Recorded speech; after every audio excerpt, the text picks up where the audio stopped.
Bonjour à tous et bienvenue pour le culte de l'église baptiste de Joinville-le-Pont. Nous sommes heureux d'être ensemble pour célébrer celui qui est la lumière du monde, la lumière qui est venue pour briller dans les ténèbres, Jésus. Et on veut se rappeler en commençant ce culte quelques paroles qu'il a prononcées et qui nous encouragent vraiment pour nous dire que Jésus est avec nous. Il a dit à ses disciples avant de les quitter « Tout pouvoir m'a été donné dans le ciel et sur la terre. Allez, faites de toutes les nations des disciples, baptisez-les au nom du Père, du Fils et du Saint-Esprit et enseignez-leur à mettre en pratique tout ce que je vous ai prescrit. » Bien, c'est notre intention, elle est là, c'est de vous accompagner, vous qui êtes déjà des disciples, à progresser, à continuer, à avoir la foi, à avoir une foi affermie, et puis ceux qui découvrent la foi chrétienne, eh bien qu'ils puissent apprendre à mettre en pratique tout ce que le Seigneur Jésus a enseigné, et puis qu'ils se fassent baptiser. C'est vraiment formidable de suivre ce parcours. Et pour terminer, Jésus dit, il termine l'évangile de Matthieu comme ça, « Et moi, je suis avec vous tous les jours jusqu'à la fin du monde. » Merci Seigneur d'être avec nous encore aujourd'hui, quoi qu'il se passe, quelles que soient les circonstances de nos vies ou de notre pays ou du monde actuel, eh bien Jésus, tu es avec nous. On va célébrer le Seigneur par quelques chants et on se retrouve dans quelques minutes pour la prédication. Aujourd'hui, il y aura aussi un petit moment pour les enfants. Soyez attentifs les enfants. Allez, à tout à l'heure.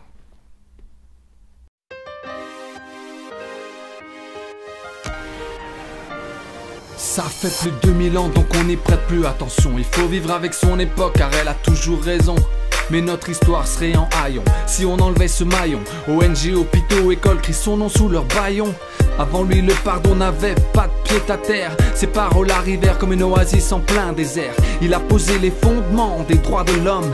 Sa vie est la définition de l'amour qui se donne. Il a dit à chaque jour suffit sa peine. Il a dit aime ton prochain comme toi-même. Et avant de voir la paille dans l'œil de ton voisin, commence par enlever la poutre dans le tien.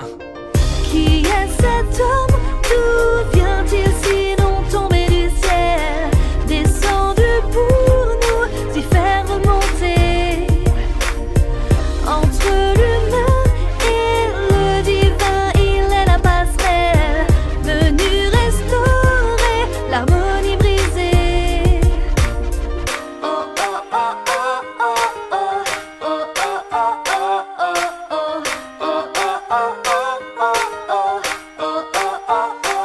On imaginait Dieu au-dessus des nuages dans une tour d'ivoire. Voilà qui vient manger avec ce qu'on évite du regard. Il s'est fait homme, sans privilège ou immunité, venu partager notre quotidien, notre humanité.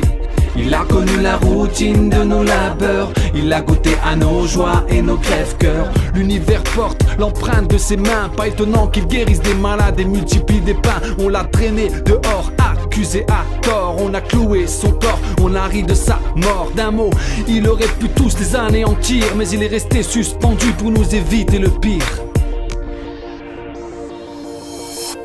Qui est cet homme? D'où vient-il sinon tombé du ciel? Descendu pour nous y faire remonter. Entre l'humain et le divin, il est la passerelle, venu restaurer l'harmonie brisée. On a utilisé son nom pour faire de gros dégâts, de faux combats. Il y a eu depuis le début des chauds débats en haut débit, des hauts débats. Mais en revenant à la source de ce qu'il a été, en lisant ceux qui ont vécu à ses côtés. Chacun bien sûr peut penser ce qu'il veut. Moi je crois qu'il est le sauveur, à la fois homme, à la fois Dieu. Je crois qu'il est le seul chemin qui conduit au seul être divin, que nos fautes sont un poison dont il prend sur lui le venin. Et si les hommes veulent éteindre sa voix, au cœur de notre histoire reste plantée cette croix. Ce tombeau ouvert, ce pardon offert, ce pont entre ciel et terre, ciel et terre, ciel et terre. Cet homme, d'où vient-il sinon tombé du ciel? Descendu pour nous y faire remonter pour l'éternité. Entre l'humain et le divin, il est la passerelle, venu rester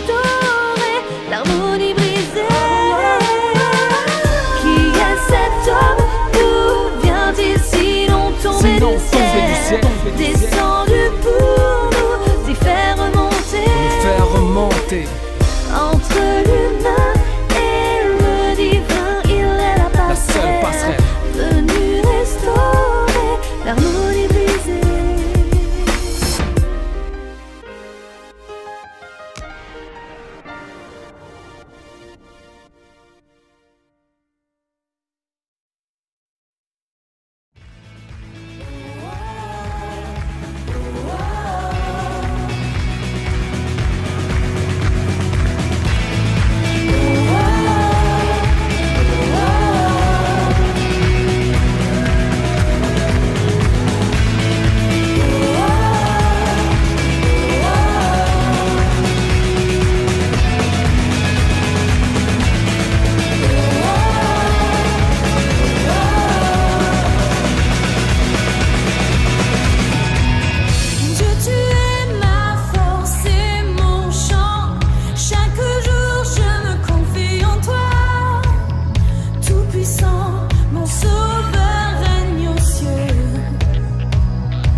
sang.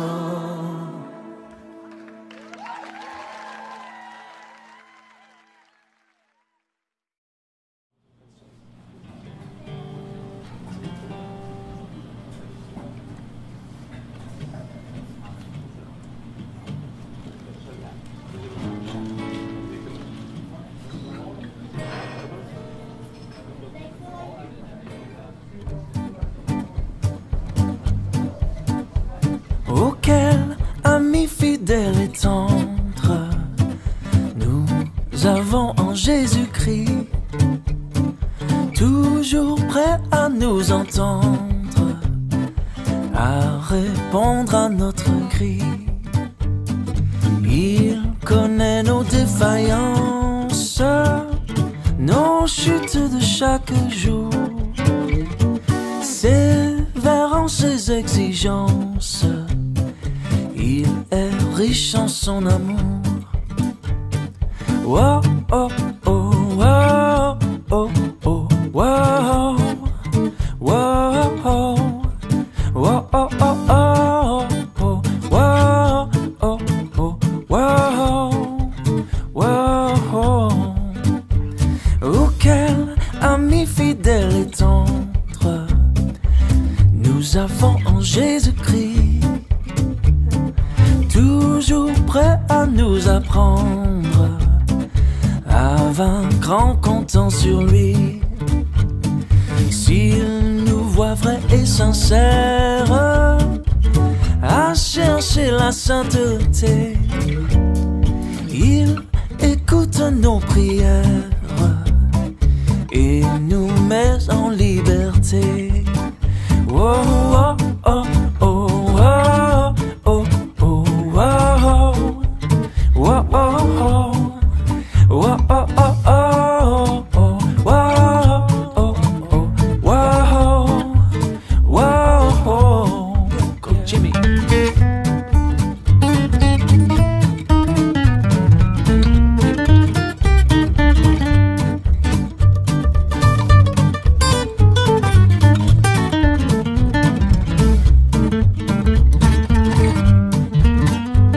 Auquel ami fidèle et tendre nous avons en Jésus-Christ, bientôt il viendra nous prendre pour être au ciel avec lui. Suivons donc l'étroite voie en comptant sur son secours, car bientôt nous aurons la joie, yeah, de vivre avec lui toujours. Oh, oh, oh, oh, oh, oh, oh, wow, wow, oh, wow, wow, oh, oh, oh, wow, oh, wow, wow,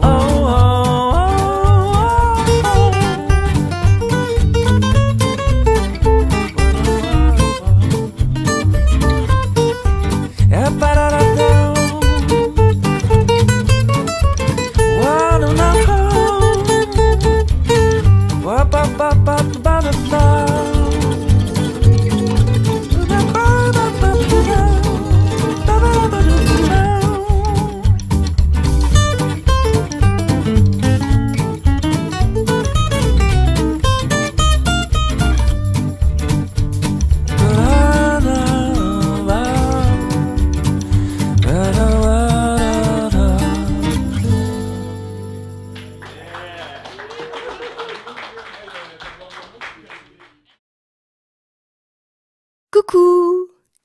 Ma suggestion du jour. Et si on arrêtait enfin de se comparer les uns aux autres? Parce que, est-ce qu'on se rend compte, est-ce que tu te rends compte que dans le monde entier, il n'y a jamais eu quelqu'un exactement comme toi et qu'il n'y aura jamais dans le monde entier quelqu'un d'autre qui sera un jour exactement comme toi? On a un ADN unique. Et si c'était fait exprès? Et si justement tu étais bien comme tu es?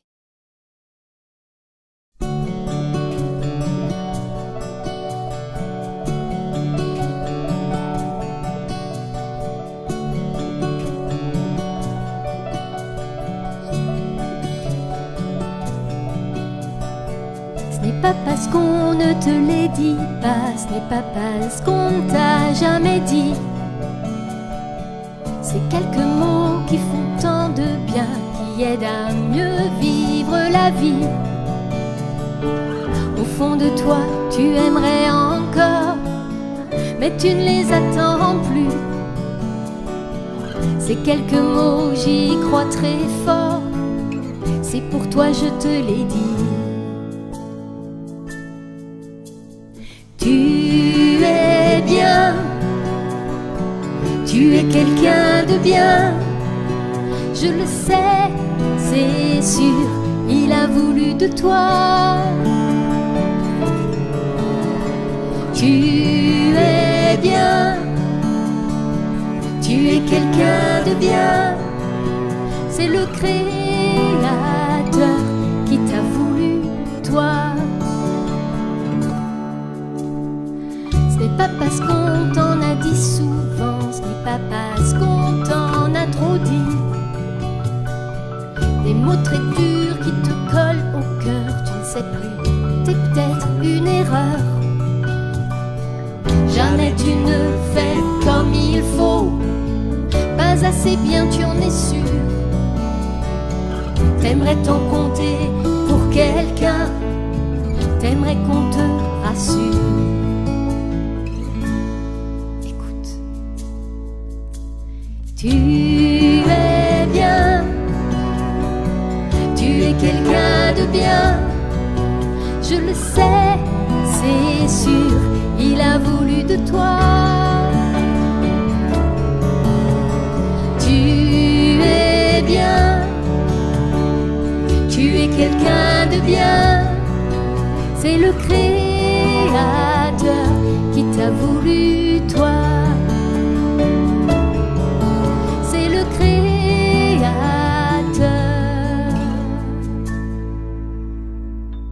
il t'aime comme ça.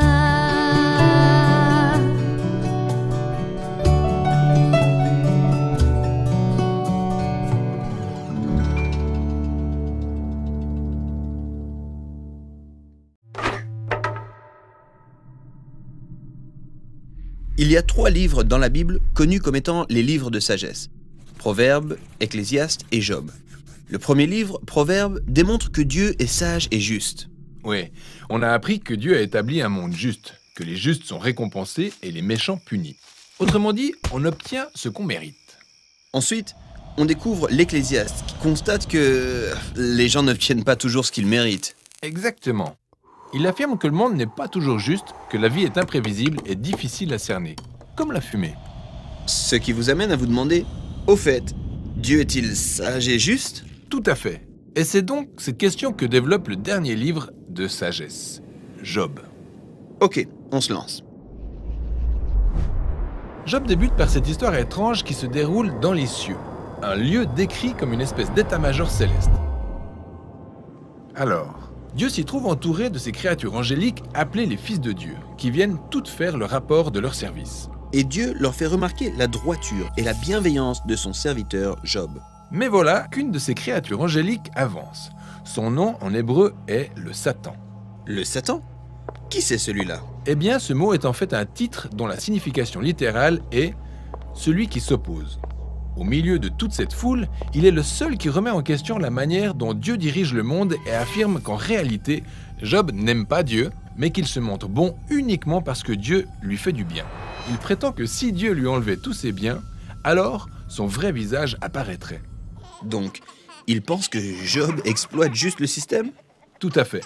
Peut-être qu'il obéit juste dans le but d'obtenir ce qu'il veut.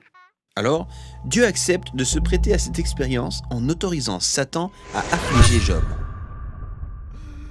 C'est ainsi que Job perd tout ce qui lui est cher. Un véritable désastre. Et rappelez-vous, il ne mérite rien de tout ça. Dieu lui-même l'a dit. Mais ce qui est remarquable dans l'affaire, c'est qu'au milieu de toute cette souffrance, Job continue à louer Dieu. Du moins, au chapitre 1 et 2. C'est au chapitre 3 qu'on perçoit ce qu'il ressent réellement. Il s'exprime à travers ce poème long et élaboré qui révèle ce désastre dans lequel il maudit le jour de sa naissance. Après ça, certains des amis de Job viennent lui rendre visite pour le soutenir. Mais tous s'accordent à dire « Job, tu as forcément fait quelque chose de grave qui mérite ce sort. » Après tout, on sait que Dieu est juste et que le monde est régi par la justice et l'équité de Dieu. Tu n'as donc que ce que tu mérites. Et tout au long des 34 chapitres suivants, Job et ses amis se lancent tour à tour dans une poésie hébraïque des plus élaborées. Ses amis continuent à spéculer au sujet de la raison éventuelle pour laquelle Dieu aurait infligé une telle souffrance et se mettent même à énumérer une liste de péchés potentiels que Job a certainement commis. Pourtant, après chaque accusation, Job proteste en réaffirmant son innocence. Et Job est innocent? Bien sûr, il est aussi en plein ascenseur émotionnel, alors, à certains moments, il croit fermement que Dieu est toujours sage et juste. Mais à d'autres, il doute de la bonté de Dieu. Il en vient même à accuser Dieu d'être un incapable, injuste et corrompu. Donc, à la fin du dialogue, Job exige que Dieu vienne en personne pour s'expliquer. Ce que Dieu fait. Il apparaît sous la forme de gros nuages orageux. Mais Dieu ne donne pas une réponse directe à Job. Il ne lui parle pas non plus de sa conversation avec le Satan. Ouais, il fait quelque chose de très différent. Il fait faire à Job une visite virtuelle de l'univers. Il montre à Job à quel point le monde est vaste et il lui demande s'il est seulement capable de le gérer ou de le comprendre l'instant d'une journée. Il lui présente tous les détails que l'univers renferme, des choses qu'on voit tous les jours sans toutefois vraiment les comprendre, contrairement à Dieu qui les comprend et en connaît les profondeurs. Il veille sur la beauté et le fonctionnement de l'univers à des degrés insoupçonnés de l'homme et en des endroits qu'on ne verra jamais. Et pour finir, Dieu montre à Job deux terrifiantes créatures en se vantant de leur beauté. Ouais, elles sont dangereuses. À vrai dire, elles peuvent tuer sans même s'en rendre compte. Et Dieu dit qu'elles ne sont pas maléfiques, elles font en fait partie de son magnifique univers. Et c'est tout? Le plaidoyer de Dieu s'arrête donc là? Un peu étrange. Mais enfin, pourquoi tout ça? Je crois que la raison pourrait être la suivante. Job a le sentiment que Dieu n'est pas juste, mais la perspective de Dieu est infiniment plus vaste. Il interagit en temps réel avec tout un univers complexe quand il prend des décisions. Et c'est ça la sagesse de Dieu. Donc, que Job demande à Dieu de se défendre est en réalité absurde. Il est absolument incapable de comprendre cette dimension de complexité, même s'il le voulait. Alors, qu'est-ce qu'on en tire? Eh bien, Job aura appris l'humilité. Il n'a jamais su pourquoi il avait souffert. Cependant, il a pu vivre dans la paix et dans la crainte de l'Éternel. Mais ce n'est pas là que le livre s'achève. Après ça, Dieu restitue à Job le double de tout ce qu'il avait perdu. Et ça encore, c'est surprenant. Je veux dire, est-ce une récompense? Dieu est-il en train de dire « Félicitations Job, tu viens de réussir ce test de haut niveau ». Non, à vrai dire, l'ensemble du livre révèle clairement que l'épreuve de Job n'était pas une punition. La restitution de ses biens n'est par conséquent pas une récompense. Alors, pourquoi tout cela lui est-il restitué? Eh bien, il se peut que Dieu, dans sa sagesse, ait décidé d'offrir un cadeau à Job. Et on ne sait pas pour quelle raison.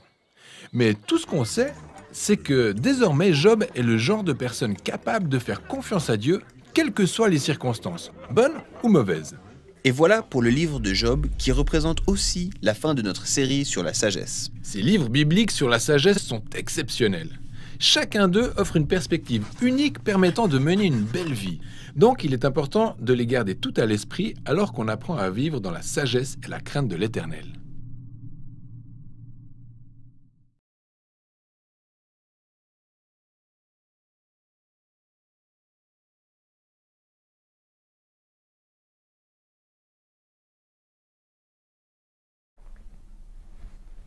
Une Bible, du café.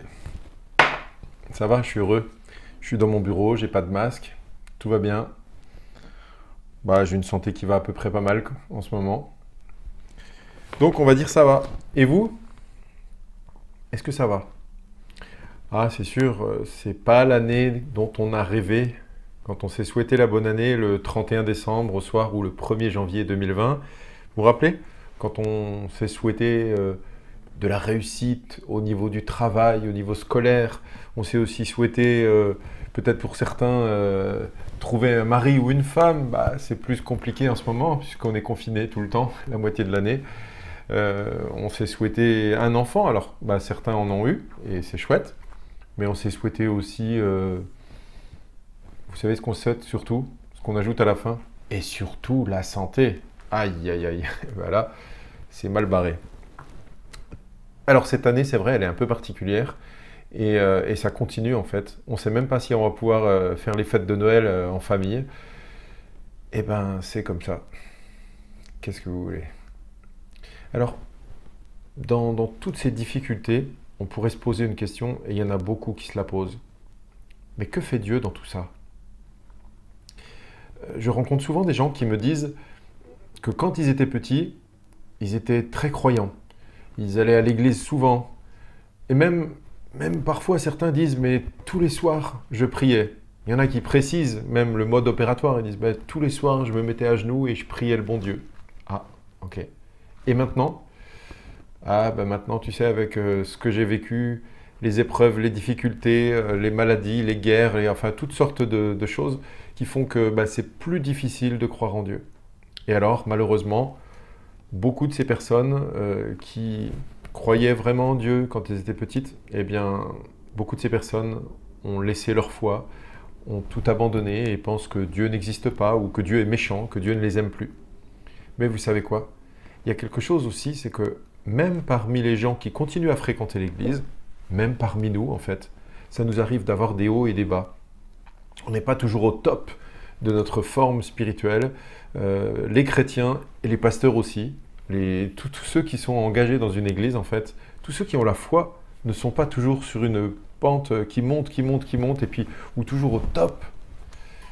Il arrive qu'on ait des moments de doute, des moments de difficulté, et ça fait partie de la vie chrétienne normale. Ah, bah, peut-être c'est une révélation pour certains d'entre vous. Oui, ça fait partie de la vie chrétienne normale. C'est sûr que ça serait mieux d'être au top. C'est sûr que ça serait mieux d'être toujours heureux, plein de foi, plein de confiance, plein de joie. Mais il n'y a pas que ça dans la vie.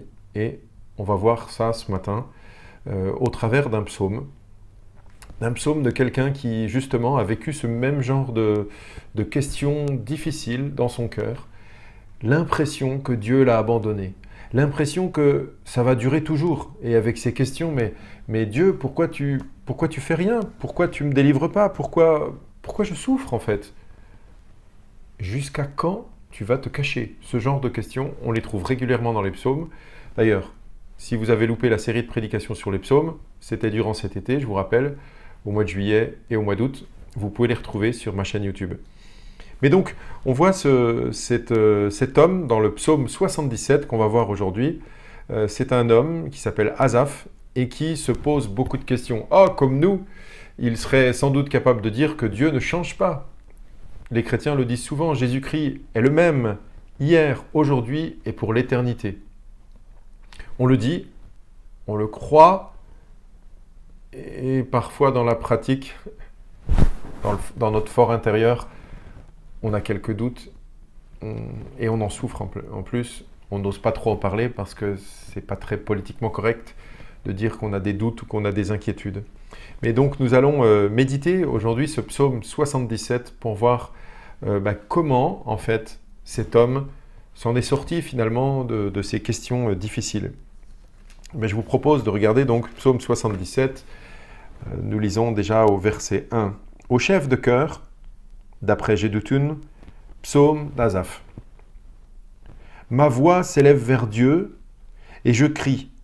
Ma voix s'élève vers Dieu et il m'écoutera. Vous voyez que le verset 2 nous montre la confiance d'Asaph. On dirait qu'il sait que Dieu est là, que Dieu l'écoutera. Il affirme cela et ça fait du bien de dire « Oui, ma voix s'élève vers Dieu et il m'écoutera. » Quand je suis dans la détresse, je cherche le Seigneur. La nuit, mes mains se tendent vers lui. Sans se lasser, je refuse toute consolation. Je me souviens de Dieu et je gémis. Je médite et mon esprit est abattu. Waouh! C'est dur pour un croyant de vivre dans une telle situation, de dire « je refuse toute consolation ». En fait, ça veut dire qu'il refuse les consolations que peuvent lui apporter les amis, les plaisirs de la vie, la nourriture, les rencontres, toutes les choses qui peuvent être agréables sur terre. En fait, il ne veut aucune consolation. Ce qu'il veut, c'est Dieu. Peut-être c'est aussi ce que certains parmi nous voudraient. Je veux Dieu, rien d'autre. Je veux le connaître. Je veux apprendre à le connaître, je veux le ressentir, je veux l'entendre, je veux le sentir dans mon cœur, je veux sentir sa présence. Et le psalmiste dit, eh bien je me souviens de Dieu et je gémis. En fait, c'est exactement ce que je disais en introduction tout à l'heure. Des gens qui ont connu Dieu et qui ne le connaissent plus vraiment ou qui ont l'impression que Dieu a disparu. Et du coup, ça crée une frustration terrible. Un peu comme quelqu'un qui aurait... la comparaison est très mauvaise, d'accord, mais comme quelqu'un qui aurait goûté, par exemple, le meilleur gâteau du monde, la meilleure pâtisserie. Je ne sais pas ce que vous aimez, vous. Moi, j'aime bien la tarte au citron meringuée, par exemple. Mais imaginez, vous avez goûté ça, vous avez trouvé ça excellent, et puis, il n'y a plus de citron du tout dans le monde. Les citrons sont... C'est un fruit en mode d'extinction, il n'y en a plus du tout. Et vous vous souvenez de ça et... Ouais, je sais, ça n'a rien à voir, hein, parce que c'est pas si dur que ça. Mais remarquez, quand on a annoncé il y a quelques mois qu'il y aurait peut-être bientôt plus de chocolat, parce que, je sais plus, enfin, les fèves de cacao, on en trouvait de moins en moins, et il y aurait peut-être plus de chocolat, ou que le prix du chocolat multiplierait par 2, 4 ou 6, il y en a qui commençaient à être frustrés, hein, parce que tellement accro au chocolat. Ben, est-ce que vous êtes accro à Dieu ? Est-ce que si vous ne ressentez plus sa présence, si vous avez l'impression qu'il n'est plus là, est-ce que vous gémissez comme Asaph ? Je gémis, je ne veux aucune consolation. Je médite et mon esprit est abattu. Avoir l'esprit abattu, c'est dur. Et peut-être parmi nous, il y en a qui sont comme ça. Et on ne prend pas ça à la légère, en fait. On aimerait pouvoir s'aider, s'entraider quand quelqu'un vit dans l'abattement. Ben voyons pourquoi il est abattu, en fait, Asaph. Tu tiens mes paupières ouvertes, je suis troublé, incapable de parler. Tu tiens mes paupières ouvertes, ça veut dire en fait, il a les yeux toujours ouverts et il n'arrive pas à dormir. Vous savez, comme ces nuits où on est tellement agité, tellement on pense à des choses. Alors si c'est des choses bonnes, ben, c'est pas si grave que ça, mais il y a des fois, c'est parce qu'on est troublé, agité, angoissé, on pense à l'avenir, on est inquiet, on pense à des tas de choses. Et en fait, on n'arrive pas à trouver le sommeil. Ici, tu tiens mes paupières ouvertes. Je suis troublé, incapable de parler. Je pense aux jours lointains. Ah, ça fait si longtemps. Aux années passées, je me souviens de mes chants pendant la nuit. Je médite dans mon cœur et mon esprit s'interroge. Et que dit son esprit ? Quelles sont ses interrogations ? Le Seigneur me rejettera-t-il pour toujours ? Ne se montrera-t-il plus favorable ? Sa bonté est-elle définitivement épuisée ? Sa parole a-t-elle disparu pour l'éternité ? Dieu a-t-il oublié de faire grâce ? A-t-il, dans sa colère, retiré sa compassion ? Ce genre de questions, mes amis, on n'ose pas les poser à nos frères et sœurs chrétiens, à ceux qui ont la foi comme nous, parce que c'est des questions qui semblent montrer un doute terrible. Doute pas forcément du fait que Dieu existe, mais du fait qu'il nous aime. Est-ce qu'il nous aime encore ? Vous entendez ces questions ? Le Seigneur me rejettera-t-il pour toujours ? Ce sentiment d'être abandonné, rejeté, alors que la parole de Dieu nous dit que Dieu nous aime, qu'il nous aime comme la prunelle de ses yeux, que si ton père et ta mère t'abandonnaient, bien même le Seigneur ne t'abandonnerait jamais. Il y a plein de paroles réconfortantes dans la Bible qui sont là pour nous rappeler que Dieu ne nous rejettera pas, mais on peut quand même avoir ce sentiment, comme ce croyant, Asaph, ce sentiment d'être rejeté par Dieu, à cause de la dureté de l'épreuve, à cause de la solitude, à cause des maladies, à cause du stress, de l'angoisse, à cause de la maladie, peut-être maladie psychique, on peut avoir l'impression que Dieu nous rejette. Et on a l'impression que Dieu nous rejettera toujours. Et c'est angoissant, c'est terriblement angoissant. Comme quelqu'un, par exemple, qui se poserait la question, mais est-ce que Dieu me rejettera jusqu'au bout ? Ce sentiment d'être rejeté par lui, d'être ignoré de lui, je l'ai maintenant, mais est-ce que ça va durer toute ma vie ? Si je vis encore 10 ans, 50 ans, ou pour les plus jeunes d'entre nous, 80, 90 ans, est-ce que ce sentiment d'être rejeté par Dieu va durer toujours ? Et est-ce que ça va me poursuivre dans l'au-delà? Est-ce que Dieu me rejettera ou est-ce qu'il va m'accepter? Est-ce que Dieu va m'envoyer en enfer ou est-ce qu'il va me garder avec lui dans son paradis? Ce sont des questions terribles. Ne se montrera-t-il plus favorable? Ah, plus. C'est que le psalmiste Asaph a connu Dieu. Dieu était favorable. Dieu était avec lui. Il le savait, mais il l'a expérimenté surtout. Et mes amis, si parmi nous, il y a quelqu'un qui n'a jamais expérimenté la bonté et l'amour de Dieu, alors il faut s'en approcher et le goûter. Mais le pire, c'est ceux qui ont goûté et qui n'y goûtent plus. Ceux qui savent ce que c'est et qui en sont frustrés et qui refusent toute consolation et qui se disent « mais moi, je veux cela, je ne veux pas autre chose ». Malheureusement pour nous, aujourd'hui, nous ne sommes pas dans la même situation qu'Asaph. Parce que lui refusait toute consolation, mais si on compare les consolations que pouvait avoir Asaph et celles qu'on a aujourd'hui, eh bien mes amis, il y a beaucoup de différences. Vous voulez être consolé aujourd'hui? Il y a beaucoup plus de rayons pour acheter de l'alcool. Il y a de la drogue qui court partout dans les rues. Enfin, moi, j'en vois pas, mais je sais très bien que devant les collèges, devant les lycées, dans certains quartiers, on trouve de la drogue. Vous voulez de la consolation? Vous avez un téléphone portable avec un accès Wi-Fi, mais vous pouvez avoir de la consolation tout le temps. Vous pouvez regarder des vidéos, des films, des séries, des petites vidéos. Vous pouvez même regarder des youtubeurs. Il faut les regarder de temps en temps. Mais vous pouvez regarder des tas de choses. Vous n'êtes jamais seul en fait. Le problème, c'est qu'en étant tout le temps sur des réseaux sociaux, sur des vidéos, sur des jeux, sur des choses comme ça, en fait, on oublie de trouver la connexion avec Dieu. On oublie de prendre du temps pour être avec lui et finalement on trouve une consolation, mais maigre consolation. Pour qui a connu l'amour et la bonté de Dieu, la présence de Dieu, mais tout cela c'est qu'une maigre consolation. C'est faible à côté. Dieu est meilleur que tout cela. Alors je ne dis pas qu'il faut abandonner tout cela, mais quand on passe tout son temps là-dedans, eh bien, on passe à côté de quelque chose. Par exemple, on n'a pas forcément envie de lire la Bible. Hein, si on a un jeu vidéo et qu'on a envie de marquer des points, battre un record, des fois, lire un texte de la Bible, on n'a pas l'impression qu'on va marquer des points, battre un record, mais pourtant, c'est une nourriture qui nous fait tellement de bien. Je vous encourage à essayer. Essayez de couper le Wi-Fi, essayez de couper le téléphone, de le mettre en mode avion, essayez de laisser les télécommandes, laisser toutes les distractions et prendre du temps pour voir si Dieu ne pourrait pas répondre à vos prières et vous faire du bien. Sa bonté est-elle définitivement épuisée?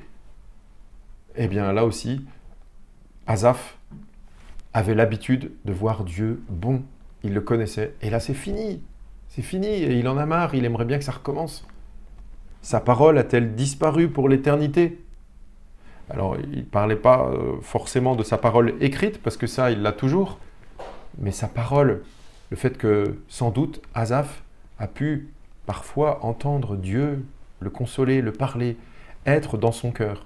Bon, il y en a peut-être parmi nous qui trouvent ça un peu bizarre, mais c'est possible en fait. Dieu a-t-il oublié de faire grâce? Nous savons que Dieu est un Dieu de grâce. Il pardonne le pécheur, il pardonne le coupable, il pardonne l'ennemi, il pardonne le tueur, il pardonne le criminel. Regardez sur la croix, il y en a un qui s'est repenti. Dieu est un Dieu de grâce, nous le savons, et nous pouvons le dire pour les autres. Quand quelqu'un a péché et se sent tellement mal, on peut lui dire que Dieu peut le pardonner s'il se repent. C'est facile de conseiller et consoler les autres, mais parfois c'est plus difficile. Qui parmi nous n'a pas déjà eu ce sentiment d'être rejeté de Dieu et de ne plus oser lever les yeux au ciel, de ne plus oser s'adresser à Dieu parce qu'il se sent coupable? Eh bien, il n'y a pas 36 solutions. Le meilleur, ce n'est pas de rester dans cette situation, de se sentir coupable et accusé, harassé, collé contre un mur. Non, le mieux, c'est de s'approcher de Dieu et de dire simplement « Père, je reconnais que tu es un Dieu de grâce, moi je suis un pécheur, je me suis détourné de toi, j'ai fait ceci ou j'ai fait cela ». Le dire vraiment et demander pardon pour la chose précise à laquelle on pense, pas dans le vague, mais précisément, Seigneur, pardonne-moi pour telle chose, pour telle pensée, pour telle action. et redonne-moi la joie du salut, redonne-moi ta grâce, fais-moi encore vivre ton salut. Ah, a-t-il, dans sa colère, retiré sa compassion? C'est Asaph a l'impression que Dieu n'est qu'un Dieu de colère. Oui, Dieu est en colère quand quelqu'un se détourne de lui. Dieu est en colère contre le péché, mais celui qui se repent et qui revient vers lui, Dieu n'est plus en colère. La colère est finie, on est pardonné, gracié, racheté. Et donc, se sentir toujours avec ce sentiment que Dieu est en colère contre nous, c'est terrible, ça fait peur, ça met mal à l'aise. Et on se met à la place d'Asaph, il vit vraiment un sale moment. Ceux qui n'ont pas l'habitude de lire les psaumes doivent se dire, tiens, je croyais que les psaumes, c'était des paroles comme « J'aime Dieu, Dieu est mon rocher, Dieu est ma force. Alléluia, il est grand, il est fort, je l'aime, je suis joyeux. Quand on me dit d'aller dans la maison de Dieu, oui, ça c'est les psaumes. Mais les psaumes, c'est aussi ça. Et alors voyons comment il va s'en sortir.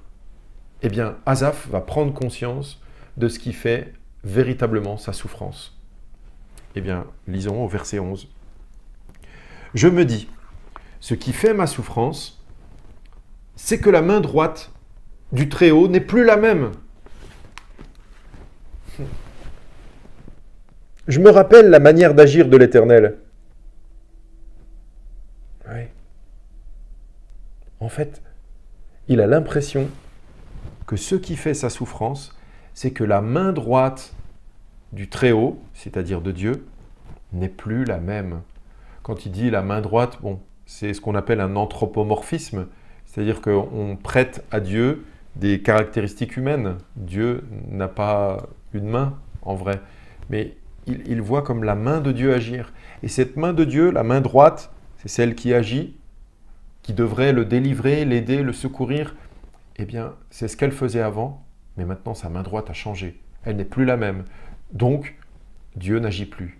Dieu n'est plus bon. Dieu n'est plus amour. Dieu n'est plus consolation. Dieu n'est plus grâce. Dieu n'est plus consolation.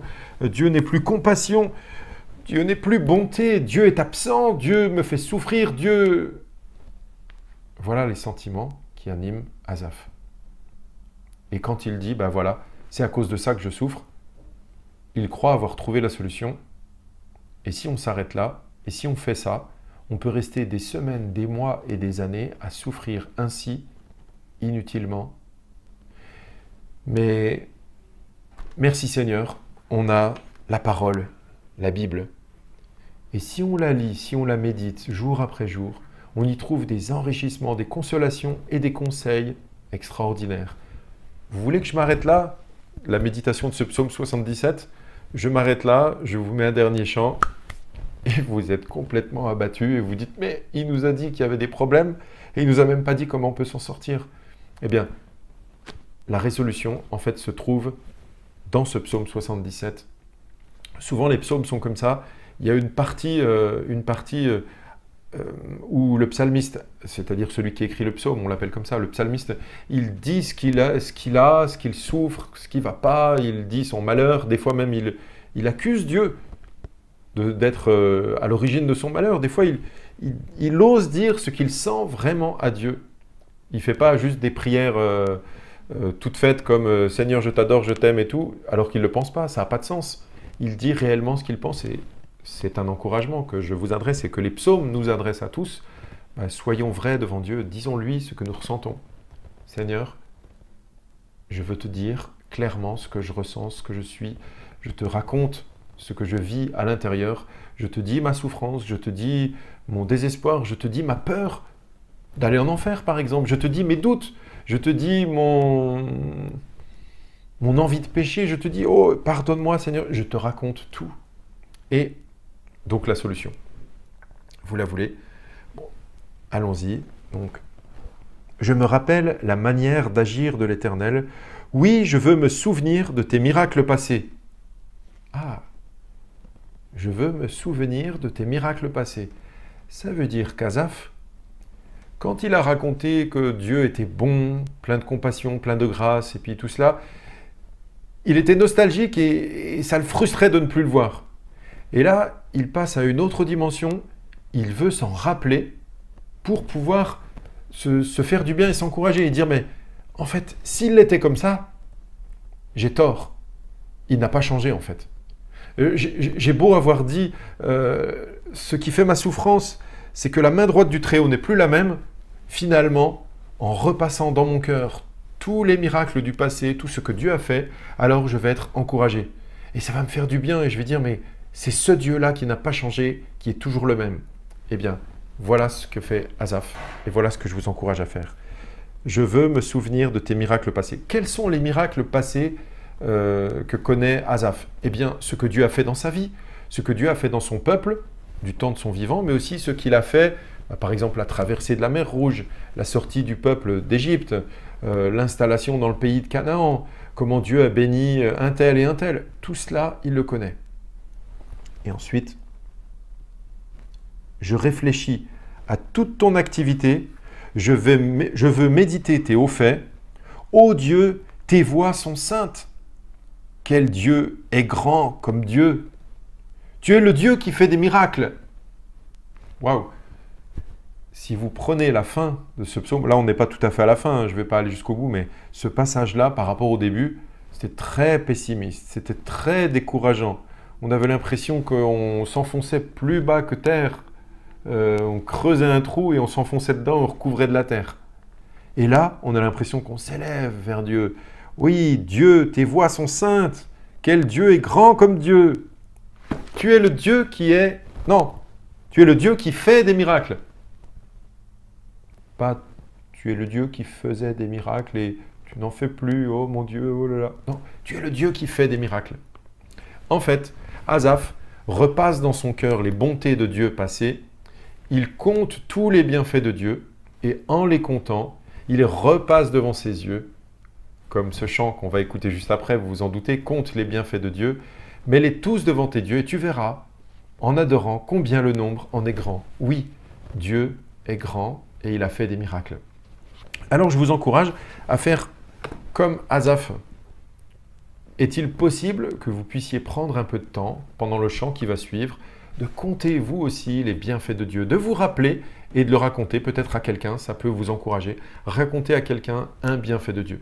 Oh, ben tiens, je vais le faire avec vous. Et puis comme ça, je vous donne l'occasion d'en entendre des bienfaits de Dieu.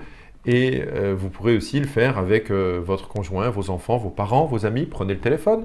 Allô, tiens, je vais te raconter moi. Tu sais, Stéphane, il a raconté des choses, il nous a encouragés à compter et raconter les bienfaits de Dieu. Eh bien, j'ai envie de t'en raconter. Voilà ce qui s'est passé dans ma vie, en telle année, ou tel jour, ou quand j'étais petit, quand j'étais grand, enfin peu importe quand, mais raconter les bienfaits de Dieu. Et vous verrez, ça vous encouragera et ça encouragera d'autres. Eh bien, moi, je vais vous en raconter deux. Une fois, par exemple, j'étais au Burkina Faso pendant 2 ans pour être prof de maths pendant la coopération. C'était dans le collège protestant de Ouagadougou. Et là, j'avais une moto. Et un jour, je monte sur ma moto. Et vous savez, là-bas, il y avait beaucoup de vélos et de scooters, de petits scooters. Et moi, j'avais une moto. J'avais 22 ans, entre 22 et 24 ans. Et j'étais fier au feu rouge d'attendre. Puis là, bam, bam, bam. Et quand le feu passait au vert, en général, bam. C'est qui était en tête? C'est Bibi. J'étais toujours le premier, le plus rapide, et j'arrivais au feu suivant et j'attendais les autres et bon, je faisais un peu mon cacou, hein. Voilà. Et un jour, une seule fois, alors bon, il y en a qui vont trouver ça bizarre, mais c'est pas grave.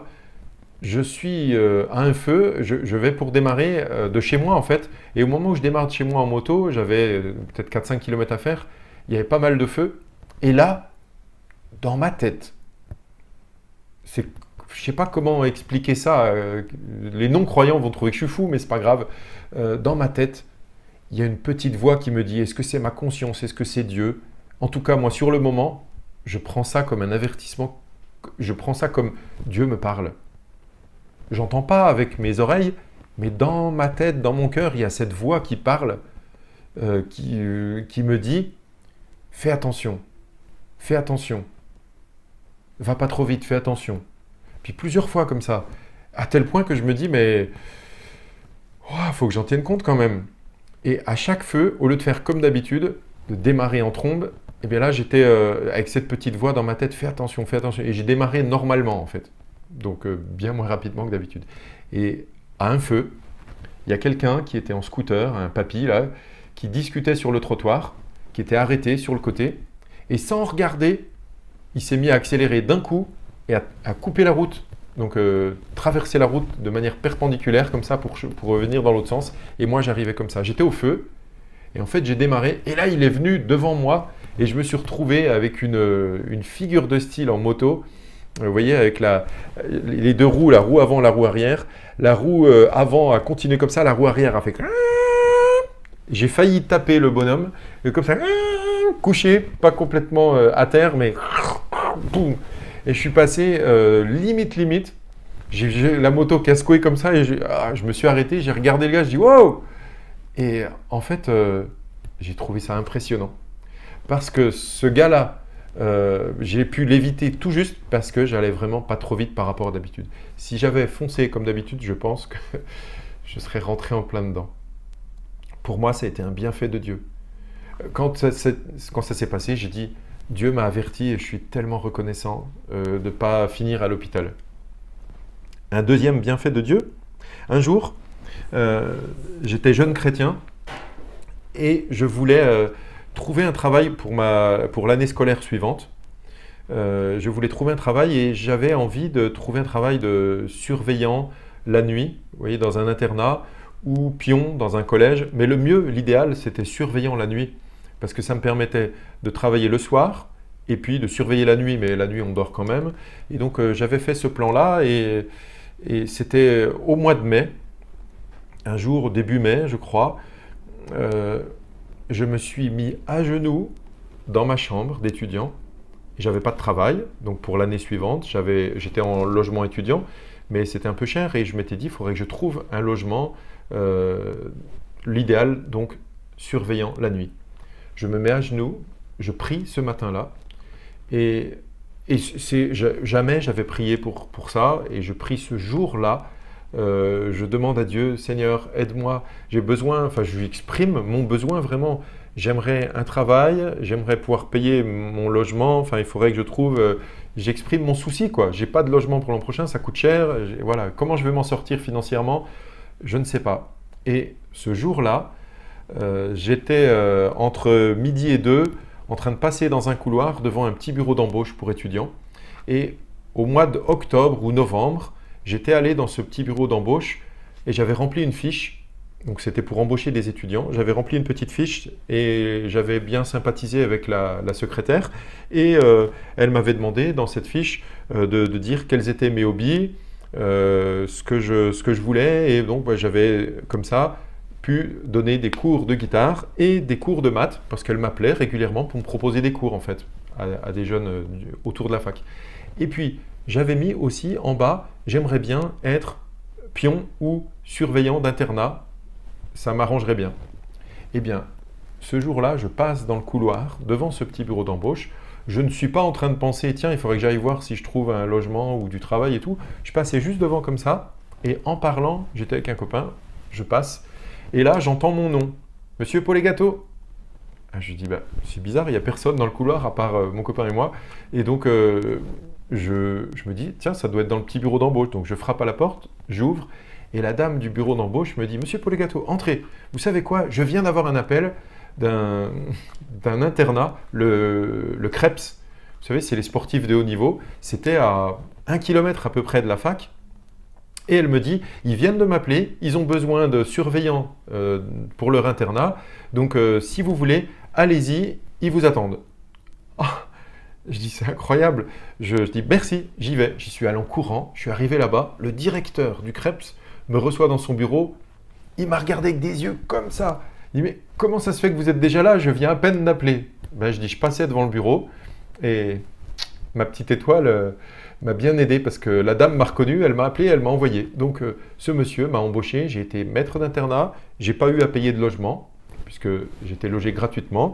Je travaillais, je crois, 2 soirs par semaine et puis la nuit, bien sûr, je surveillais, mais j'avais tous mes repas qui étaient assurés pour toute l'année. Petit-déj, midi, soir. Quand je mangeais sur place, c'était génial, c'était très bon. Il y avait un super cuistot qui était sympa avec moi, qui me mettait des petits plats, des petits gâteaux et tout, c'était super cool. Et puis, quand je mangeais au Resto U, le directeur du Krebs m'a dit « c'est pas normal que vous payiez vos repas puisque vous êtes là embauché par nous. Donc je vous donne des tickets Resto U. Quand vous n'en avez plus, venez vers moi, je vous en donne. Comble du comble. La lingère me dit, c'est pas prévu dans votre contrat, mais si vous voulez, vous me donnez votre linge, un peu plus, un peu moins, c'est pareil pour moi. Elle me lavait mon linge gratuitement, puis elle me le repassait, et puis elle me le donnait. Donc j'étais vraiment au petit soin. Et le directeur du CREPS m'a aussi proposé que je donne des cours de maths à certains élèves en difficulté. Waouh! J'ai prié le matin, et à 14h par là, 15h, j'avais déjà la réponse à ma prière, et j'avais un job pour l'année suivante, et c'était vraiment merveilleux. Ça fait du bien de se rappeler combien Dieu est bon dans nos vies. Je vous invite à faire la même chose. Et peut-être comme ça, au lieu de passer votre journée ou vos semaines ou tout le confinement à dire comme le psalmiste « Sa parole a-t-elle disparu? A-t-il oublié de faire grâce? A-t-il retiré sa compassion ?» Au lieu de dire ça, peut-être vous finirez par dire « Je réfléchis à toute ton activité. Je veux méditer tes hauts faits. Ô Dieu, tes voies sont saintes. Quel Dieu est grand comme Dieu. Tu es le Dieu qui fait des miracles. » Dites-le, partagez-le avec d'autres et que Dieu soit béni par ces moments où il va nous encourager vraiment. J'aimerais beaucoup entendre certains qui m'appellent moi. Ça me ferait tellement plaisir. Appelez-moi pour me dire, voilà, moi j'ai quelque chose à te dire. Dieu est bon envers moi. Voilà ce qui s'est passé. Faites-le. Mais appelez aussi d'autres, vos frères, vos sœurs, vos amis. Appelez pour dire combien Dieu est bon avec vous. Bye bye. Bon, on termine par un dernier chant et puis on se dit à dimanche prochain. Le dernier chant, vous vous rappelez? C'est bon, je vous l'ai déjà annoncé. Compte les bienfaits de Dieu et tu verras justement que Dieu est grand.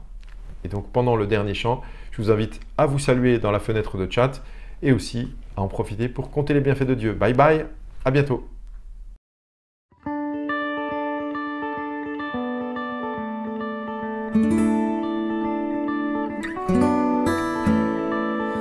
Quand le vol de la tempête vient à assombrir ton ciel bleu, au lieu de baisser la tête, compte les bienfaits de Dieu.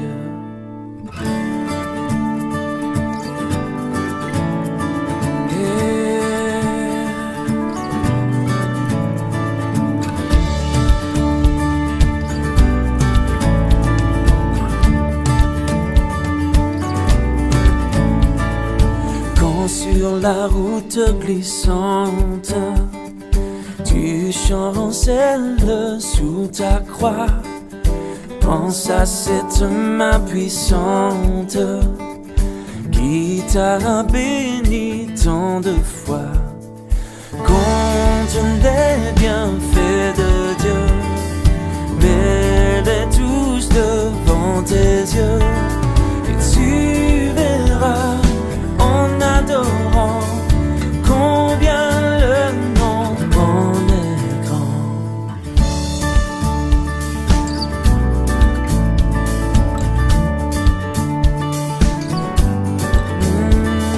Si tu perds dans le voyage plus d'un cher et doux trésor, pense au divin héritage qui là-haut te reste encore.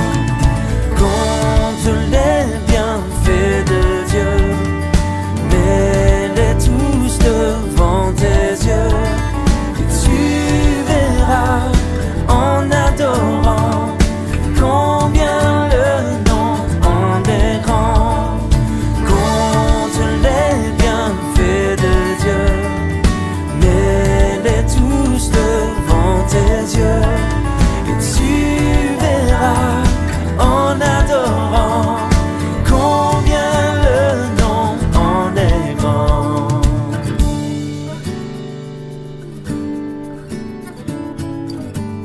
Yeah.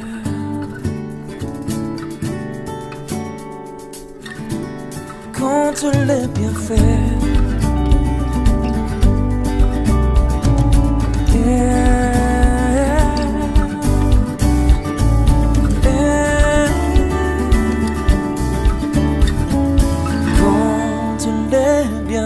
près de Dieu, mets-les tous devant tes yeux, et tu verras en adorant combien